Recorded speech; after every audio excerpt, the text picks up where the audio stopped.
Hello everyone, welcome to Vision Study hub.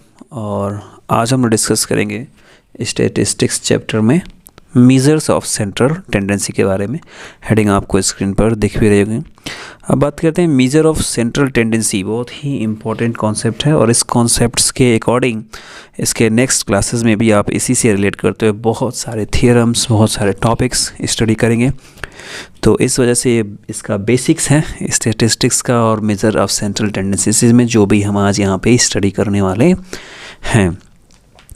तो commonly इस measure of central tendency में average की जो कंडीशन होती है उसी एवरेज की कंडीशंस को क्राइटेरिया वाइज डिस्क्राइब किया जाएगा। तो क्राइटेरिया वाइज जब डिस्क्राइब करते हैं तो पहला टॉपिक आता है मीन, सेकेंड मीडियन और थर्ड मोड।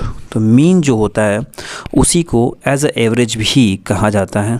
ठीक है, तो इसके अगर डिफिनेशंस की बात करें तो ये बताया जाएगा कि मीन या average of a number of observation, ये क्या होता है? Sum of the values of all the observation divided by the total number of observation. इसकी क्लिप भी आपको स्क्रीन पर दिख भी रही होगी कि मीन इक्वल क्या होता है? Sum of all the observation upon total number of observation. Okay, और इसको शो करते हैं एक्स बार से, लिखा भी है, it is denoted by the symbol x bar. Okay, और ये हो जाएगा आपका मीन। तो 3 टॉपिक्स हमारे पास होंगे, मीन होगा, मीडियन होगा और मोड होगा। मीडियन की बात करें तो मीडियन मिडिल वाली चीज़ को कहते हैं। मोड जो सबसे ज़्यादा होता है कलेक्टेड डाटा में, सबसे ज़्यादा टाइम्स किसी की फ्रीक्वेंसी आती है तो उसको मोड कहा जाता है। हालांकि इनके बारे में हम 1 बाय 1 डिटेल में बात करेंगे। तो अभी हमने मीन के बारे में बात की कि मीन जो है वो sum of the values of all the observation divided by total number of observations. और अब मीन पर बेस्ड एग्जाम्पल देख लेते हैं ताकि ये बात आपको समझ में आ जाए कि मीन कैसे फाइंड किया जाएगा, कैसे कैलकुलेट किया जाएगा।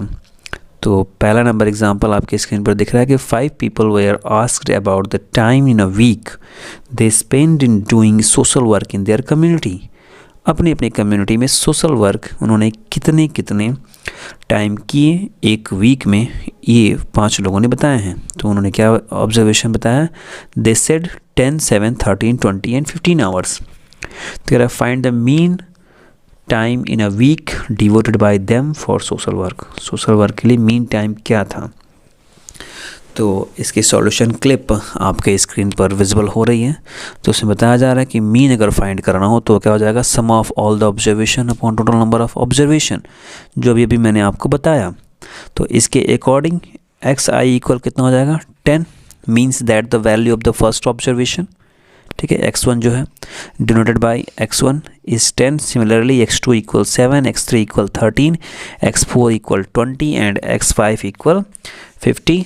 तो उसके अकॉर्डिंग फॉर्मूले में पुट करते हैं ये values. Therefore the mean x bar equal some of all the observation upon total number of observation. तो सम ऑफ ऑल द ऑब्जर्वेशंस कितना हो गया? x1 plus x2 plus x3 plus x4 plus x5 upon 5।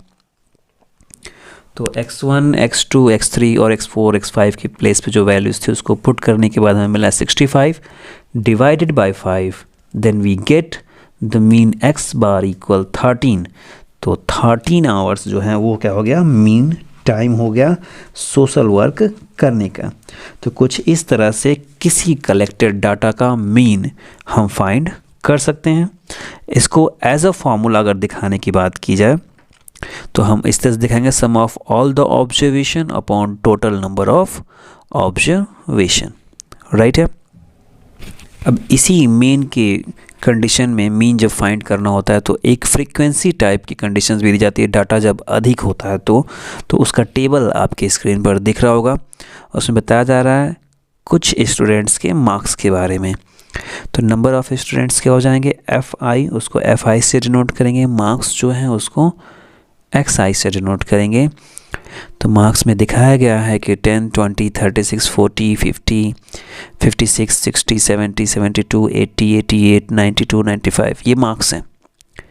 और इन marks को पाने वाले number of students कितने हैं वो उनके सामने मेंशन किए गए हैं। और उसके आगे एक कॉलम और है, वो है एफ आई एक्स आई, यानी एफ आई में एक्स आई का मल्टीप्लाई किया गया है। तो 10 का मल्टीप्लाई 1 में करेंगे तो मिलेगा 10, फिर 20 का मल्टीप्लाई 1 में करने पर 20 मिलेगा। सिमिलरली उस जो भी नंबर्स मार्क्स दिए गए हैं उनका नंबर ऑफ स्टूडेंट से मल्टीप्लाई करके आगे मेंशन कर दिया गया है। अब FI की जो कंडीशंस है पूरी कॉलम में उसको ऐड किया जाएगा, तो उसे दिखाया जाएगा sigma FI I equal 1 to 13। रुक दिए थे।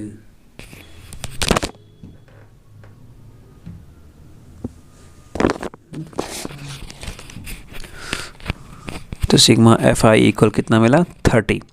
ओके, फिर सिमिलरली 13 मार्क्स हैं। अब ये 10, 20, 36, 40 इस पूरे काउंट करने पे 13 कंडीशंस आ रही हैं, तो उसी के अकॉर्डिंग सिग्मा FI XI को भी ऐड किया जा रहा है। सिग्मा का मतलब सम करना होता है, I इक्वल 1 से लेकर के 13 तक।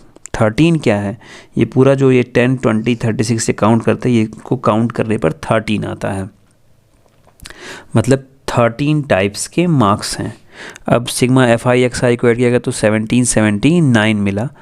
तो ये जो टेबल है ये एक अनग्रुप्ड फ्रीक्वेंसी डिस्ट्रीब्यूशन टेबल है, और इसका मीन जो है वो फाइंड करने का फॉर्मूला नीचे शो किया जा रहा है कि x bar equal sigma FI XI I equal 1 to n by sigma FI I equal 1 to n। n जो है वो ऊपर लिखा हुआ है स्मॉल n, इसके थ्रू मीन फाइंड किया जा सकता है। ओके, वैल्यूज़ आपको पुट करनी है, वैल्यूज़ के बाद आंसर आपको मिल जाना है, x बार की वैल्यू अब बात करते हैं मीडियन की। मीडियन किस तरह से फाइंड किया जा सकता है, तो मीडियन डिपेंड करता है नंबर ऑफ ऑब्जर्वेशंस पे। किस पे, नंबर ऑफ ऑब्जर्वेशन पे, यानी स्मॉल n की वैल्यू पे। तो इसकी दो कंडीशंस हैं, ठीक है। पहला, जब n इक्वल ऑड हो, n इक्वल क्या हो, ऑड नंबर दिया हो, तब मीडियन की वैल्यू क्या हो जाएगी, n+1/2 ऑब्जर्वेशन।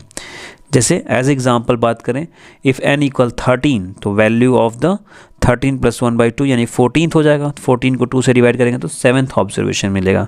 तो 7th ऑब्जर्वेशन पे जो नंबर होगा वही क्या हो जाएगा, आपका मीडियन हो जाएगा। Similarly second number condition, when the number of observation small n is even, यदि वो इवन दिया हो तब मीडियन क्या हो जाएगा, तब median is the mean of the n/2 and n/2 + 1th observation. दोनों को ऐड करके फिर 2 से डिवाइड करना है, n/2 + n/2 + 1th observation. As example n equal 16, यानी 16 क्या है, इवन है, तो mean of the value of 16/2 and 16/2 + 1th observation. तो 16/2 क्या हो जाएगा, 8th हो जाएगा, और ये 8 + 1 9th ऑब्जर्वेशन हो गया। दोनों को ऐड करेंगे, 8th एंड 9th ऑब्जर्वेशन को, दोनों को ऐड करने के बाद उसके प्लेस पर जो नंबर होंगे उनको ऐड किया जाएगा और फिर 2 से डिवाइड किया जाएगा। अब ये जो सेकेंड नंबर टॉपिक है इवन वाली, इस कंडीशंस को देखते हैं कि इस पे बेस्ड जो एग्जांपल होगा उसको कैसे सॉल्व किया जाएगा। तो एग्जांपल जो है वो आपके स्क्रीन पर दिख रहा है, इसमें दिया हुआ the points scored by a kabaddi team in a series of matches are as follows, यानी कि 17, 2, 7, 27, 15, 5, 14, ये सब स्कोर्स जो हैं वो दिए गए हैं। अब इसका हमको मीडियन बताना है, तो इसकी सॉल्यूशन क्लिप आपकी स्क्रीन पर विजिबल हो रही होगी। उसमें दिया हुआ है कि अरेंजिंग द पॉइंट्स को अरेंज करते हैं असेंडिंग ऑर्डर में। किस में, असेंडिंग ऑर्डर में करने के बाद ये आपको स्क्रीन पर कुछ इस तरह से दिखाई दे रही है, 2, 5, 7, 7, 8, 8, 10, 10। अगर जितनी बार भी वो नंबर पड़ता है तो उसको लिखना है हमको असेंडिंग ऑर्डर के अकॉर्डिंग। तो कह रहा है कि 16 टर्म्स पड़ रहा है, यानी कि n इक्वल 16, तो इस वजह से दो मिडिल टर्म्स हो जाएंगे, पहला 16/2 और दूसरा 16/2 + 1th, यानी कि 8 and 9th terms, 8 and 9 terms पड़ जाएंगे। तो मीडियन क्या हो जाएगा, 8 टर्म्स पे कौन सा नंबर है और 9 टर्म्स पे कौन सा नंबर है, उन दोनों को ऐड करके 2 से डिवाइड करना है। तो वो कौन सा नंबर है, 10 और 14, तो मीडियन इक्वल हो गया 10 + 14/2 यानी कि 12। तो इस वजह से ये जो स्कोर्स ऑफ मैचेस हैं, ठीक है, मतलब कि सीरीज ऑफ मैचेस के स्कोर जो हैं वो 12 उसका मीडियन पॉइंट हो गया। अब अगर बात करें मोड की, कि मोड क्या है, ठीक है, तो मोड कोई अगर डाटा दिया हुआ है तो उस डाटा में जिसकी फ्रीक्वेंसी सबसे ज़्यादा होगी, मोड का डिफिनेशन भी आपके स्क्रीन पर दिख रहा है कि mode is that value of the observation which occurs most frequently, जिसकी फ्रीक्वेंसी सबसे ज़्यादा होगी वही नंबर मोड कहलाएगा। ठीक है, तो मोड से रिलेट करता हुआ एग्जाम्पल देखते हैं। एग्जाम्पल दिख भी रहा है कि find the mode of the following marks obtain bye 20 students, marks दिए गए नीचे। तो अब इसका मोड पता करना है, तो इसमें जो नंबर सबसे ज़्यादा बार आया होगा, यानी कि जिसकी फ्रीक्वेंसी सबसे ज़्यादा, वही है मोड। तो इसकी सॉल्यूशन क्लिप अब आपके स्क्रीन पर विजिबल हो रही है।